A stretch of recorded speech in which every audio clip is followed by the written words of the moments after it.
Okay, Likutei Moharan, Torah Vav. We are holding in the middle of Seif Gimel.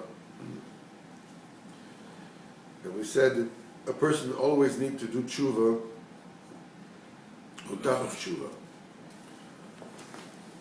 Because the first tshuva is the fact that you stop doing a balagan. But the reason why you stop doing your balagan is because you're afraid that Kadosh Baruch Hu will punish you. Or you see that things have become so crazy that you can no longer manage your life, either your physical life or your internal emotional life. And it's about time to call it quits. You don't want Kadosh Baruch Hu to punish you. That's very good. This is tshuva. But still, you didn't really do tshuva on the main problem, which is the damage that you caused to the name of Kadosh Baruch Hu, and the damage that you caused to the honor of Hashem. You didn't do tshuva for that yet. So you'd have to do a second tshuva, the tshuva on the tshuva. Baruch Hashem, now after you did the first tshuva, you're in a high madrega. Now you have to do tshuva on the tshuva that you did. It's called tshuva ol tshuva. Tshuva ol tshuva. And it says like this: even when a person knows by himself that he made a total complete tshuva, the lev sholem zach v'noki, with a totally complete, open, clean heart. Afterwards he needs he still has to do tshuva on the first tshuva. Why? Because in the beginning, when he did tshuva, he made according to the asaga that he had, to the perception that he had, to the awareness that he had of Hashem. And afterwards, obviously, after you do tshuva, now you know Kadosh Baruch Hu more intimately. Now your awareness of the Gnes Hashem is far greater than it was before. Why? Because you cleansed yourself, you purified yourself from the sin. And you're closer to Kadosh Baruch Hu through this tshuva. Nimtzo, so now we found, according to the perception and to the awareness that you acquire now, bevadai asagos harishono, the first asaga that you have, gashmius. It was crude. It was you were belittling Hashem. Nimtza shetzech asas tshuva al asagos harishono. You have to make a tshuva on your first awareness. Al sheisgashe besrumas elokusoi, because according to what you understand now, how exalted and high and spiritual Kadosh Baruch Hu is, the soga that you used to have before is as if you didn't really appreciate Kadosh Baruch Hu. You made a Kadosh Baruch Hu gashmius. So a person has to go. You have to go higher madrega and higher madrega and higher madrega all the time to get a Kadosh Baruch Hu, become aware more and more and more of a Kadosh Baruch Hu. And this is called tshuva because you're coming closer and closer to Kadosh Baruch Hu all the time and being embarrassed in your previous tshuva, and you regret it, and it's there's a very famous story about Reb Hai Gaon. Hai Gaon was the last of the Goyim. After the Amoraim, there was the period of the Goyim, and the Goyim, had a certain Rapsadia Gaon, all these great Goyim in Babylon, and they were between the period of the Amoraim, which are the sages of the Talmud, and the Rishonim and so forth. The last Gaon was a Hai Gaon.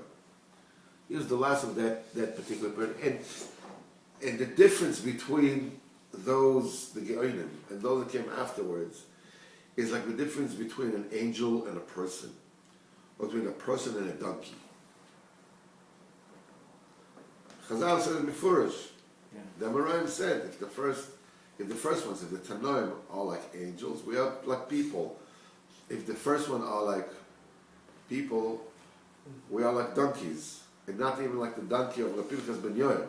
Rabbi Pinchas ben Yoel that had a hergesh in kedusha.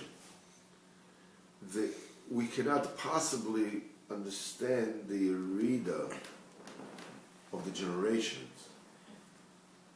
It's like a child cannot possibly understand the mind of a grown-up. You have no way to envision it, B'chlal. So we're talking about high going.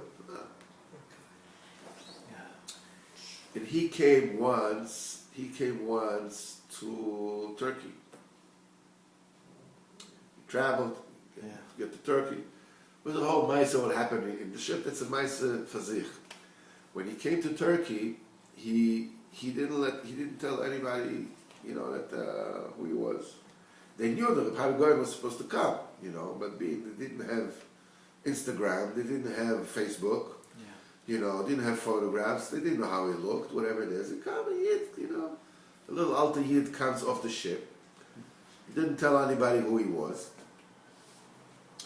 So he went to the shul, and the Yidden Yidden would come to the shul. People would take them home for Shabbos. So one of the merchants of the place, very mechubadik Yid, he saw him, he liked him, so took him for Shabbos. Now this merchant was a very mechubadik Yid, was El Chayid, he really treated him very, very nicely. There was mechabed him and this and that, everything like that. Then they said at a specific time it was going to be the drasha of a high going. High going is like, like hearing like the Stipler is coming to give a drasha, and the Sapna Rebbe is coming to give a drasha. In our generation, the Lubavitcher Rebbe comes up to bring a drasha. It's like, so everybody came, it was a big noise, whatever it is, and lo and behold, who comes on stage? That Yid, this guy, he was a wealthy guy. He sees his guest, that's Reb Hai Goyen. He is totally shocked. After the drasha, he comes to Hai Goyen and he falls at his feet and he cries and he begs him for forgiveness. Goyen says, forgiveness for what? He said, I said, I wasn't mechabed you properly. He says, what are you talking about? You treated me fabulously. He says, yeah, but I didn't know that you are High Goyen. You're High Goyen. I didn't know this is who you were. If I would have known who you are, I should have, been mechabed you, how much more so? So High Goyen started to cry. He says, this is Abba Kodesh Baruch Hu. We praise the Kodesh Baruch Hu because we don't know who he is. Had we known who he is, so this is the pshat of tshuva al tshuva. We have to do tshuva for coarsening our perception of Hashem. Hashem is angry with me, he's not angry with me, this, why he does it, why he doesn't do it, whatever, all this, it's all, the closer you get to Kodesh Baruch Hu, the more asoga you have from Kodesh Baruch Hu. This is called tshuva ol tshuva. And this inyan, that a person attains a greater awareness of HaKadosh Baruch Hu, zeh b'chinas olam habo. This is what is going to take place in olam habo. Sheyeh kula Shabbos, olam habo is going to be entirely Shabbos. Haynu kula tshuva is going to be one long journey towards getting HaKadosh Baruch Hu more and more and more non-stop.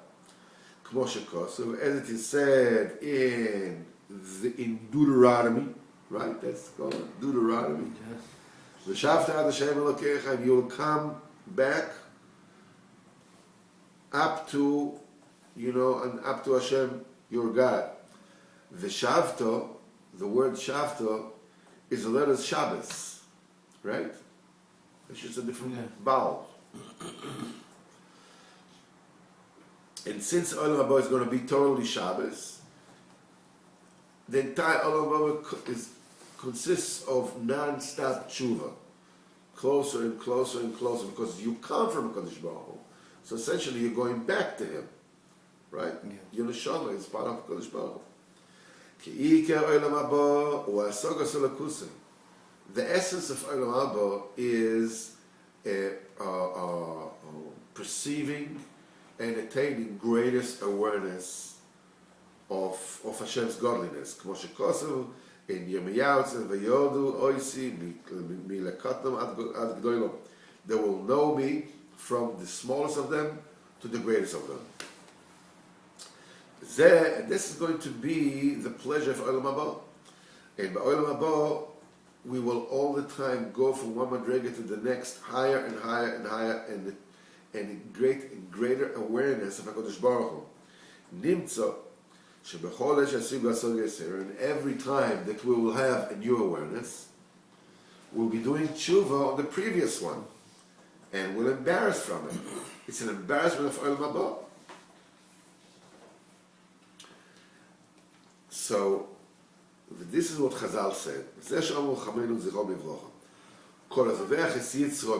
All of anybody who slaughters his yetzer hara, and confesses on it, as if he was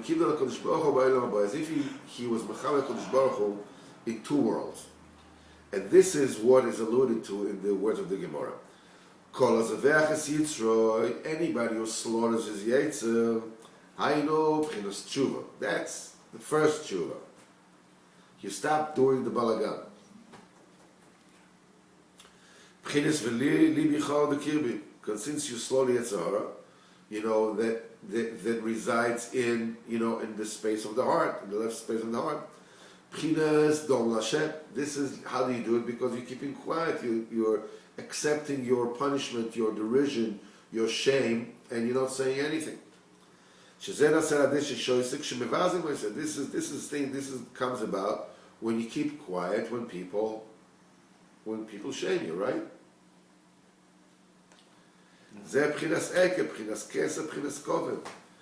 This is these aspects of these three bechinas, eke, and keser, and koved. And afterwards, you misvada olav, and you confess to it. In other words, you confess on the slaughtering of Yetzer, which means now you're doing tshuva on the first tshuva, the first awareness that you had. So that this is considered as if you honor the Kodesh Baruch Hu in two worlds. Why? The first tshuva that you do, that's the kavod of this world. Because you give away your kavod, you praise the kavod of Hashem, you get a kavod to Hashem. That's the kavod of this world. Because a person does tshuva is giving kavod to Hashem. And after you do tshuva, now that you've got yourself a higher awareness, now you know more the exaltedness of the godliness of Hashem. So now you're doing tshuva on your first tshuva. This tshuva, now you're playing with the big boys. Now you're swimming with the sharks. Now you're really doing it. Now you're giving kavod Kodesh Baruch Hu in the Olam Haba, because in Olam Haba we will be able to attain the Kodesh Baruch Hu much more. And what we will do tshuva on the entire saga of this world. I mean, I thought I knew him. I thought I was a tzaddik. So, and when a person gets in this world, the Kodesh Baruch Hu more, and does tshuva on his first saga, he's honoring Kodesh Baruch Hu the way he will be honoring him in Olam Haba, because Olam Haba will constantly be what? Be tshuva on tshuva. You're already on Olam Haba, there's no fair, is there? So you just do tshuva on tshuva. So if you're able to do in this world tshuva on tshuva, so you're like behaving like you're in Olam Haba. That's Olam Haba mode. Essential tshuva is Olam Hazeh. That's kavod of Olam Hazeh. you got it to Olam Haba mode, tshuva and tshuva. Now you're giving HaKadosh Baruch Hu covered, this is Olam Haba.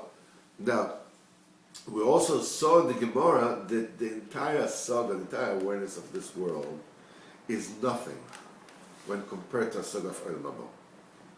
We have our brains and our nervous system that are the step-down mechanisms, the limitators, that we're not able to be Mazik Kodesh Baruch Hu. Olam Haba, everything is open. It's not like you cannot compare the das of a 1-year-old to a das of a tzaddik and Talmid Chacham. It's like, and even this is, it's like the stapler in a 1-year-old baby. The Chazon Ish or the 1-year-old baby. So, or like even more so, like a baby in Rabbeinu. It's like there's nothing what to compare b'chlal. More than that is the saga of Olam Hazeh and Olam Haba. זה מה שאמרו חז"ל, חכם זכרו לברכה, this is what Chazal said. ביום ההוא, in that day in Zechariah it says, ביום ההוא לא יהיה אור יקורס וכיפור. In that day there won't be light of preciousness and kippur usually the way when it is freezing. But basically, it means something which is light, something which is kippur means something which is floating, like the ice flows on water. So it's a very very esoteric pasuk. What does it mean? So Chazal said on this in Maseches Pesachim, Oil sheyokar ba'olam hazeh, the light which is important and precious in this world. In other words, the light of the sun, which shines with such tremendous might and tremendous light, Yekofu v'kal la'olam haba, will be considered very light, very light, when compared to the light of Olam Haba. Rashi says, Kofu, in that place, what is Kofu? They keep on. Kofu means kal, was light. A light which is considered precious in this world is going to be light and considered to nothing in Olam Haba. What the Chazal mean to say, that the Gemara says that also the light, the spiritual light, you hear? That the person is capable of attaining in this world is light and small when compared to the spiritual light that we will get in Olam Haba. So you find in the world to come, when we'll be able to attain a greater asaga of the Golus of Hashem, for sure we will regret and do tshuva and asaga Olam Hazeh. We'll be very embarrassed with it. The entire saga, no matter what a big tzaddik you are, the entire perception and awareness that you can get in this world, it's gashmius, it's materialistic. Neged asagas Olam Haba. When compared to the awareness of Olam Haba, there we will be able to perceive the spirituality and the greatness and the godliness and this the exaltedness of HaKadosh Baruch Hu. And this is what it says in the Gemara, Kilu kibdo HaKadosh Baruch Hu b'shnei olam. It's as if he honored the HaKadosh Baruch Hu in two worlds. Why? Kizvichas HaYetzer, the slaughtering of the Yetzer Hara, which is Tshuva Rishona, this is the first Tshuva, this is the Kovod HaOlam Hazeh. And the Vidui and the confession of Zvichas HaYetzer on the slaughtering of the Yetzer. In other words, the second Tshuva, that's the Kovod of Olam Haba. Sha'kovod HaRishon, the first Kovod that we give HaKadosh Baruch Hu in this world, Nasa Kofi V'kal Keneged HaKovod HaSheni. It becomes light, it becomes like nothing. It becomes a trifle, or trifle, how do you say? Trifle or trifle? Trifle? Yeah? Good. When compared to the second Kovod. In other words, there will be nothing compared to the second Kovod. We'll be able to honor HaKadosh Baruch Hu in the next world. And when a person merits to become aware of a Kodesh Baruch Hu more and more, and do tshuva on his first hasaga, he's zoiche to honor Kodesh Baruch Hu in this world, the way the rest of Am Yisrael will be zoiche in the next world. He's doing in this world what everybody else is going to do in the next world. So now that we said that when a person does tshuva, Kodesh Baruch Hu gives him from his covenant. So your own personal covenant becomes a divine covenant. But this is just the divine covenant which is revealed in this world.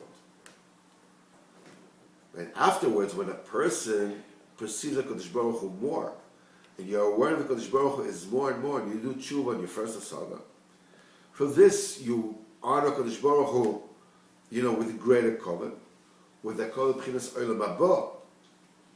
So now you'll be zoicha also in this world for Kodesh Baruch Hu to give you a covenant, which is a covenant of olam haba. This wondrous, mysterious covenant of Kodesh Baruch Hu, which is only for olam haba, and it is said on him, v'nigla kvod Hashem, and the covenant of Hashem will become exposed. And then the covenant of Kodesh Baruch Hu, it has covered Elokim Astadav, and then your covenant becomes a certain aspect of covenant Elokim Astadav, which is a totally hidden covenant. It's a fantastic, mysterious, and awesome thing that can only be spoken about. All this you can get through doing tshuva on tshuva. Ad kan. We continue tomorrow.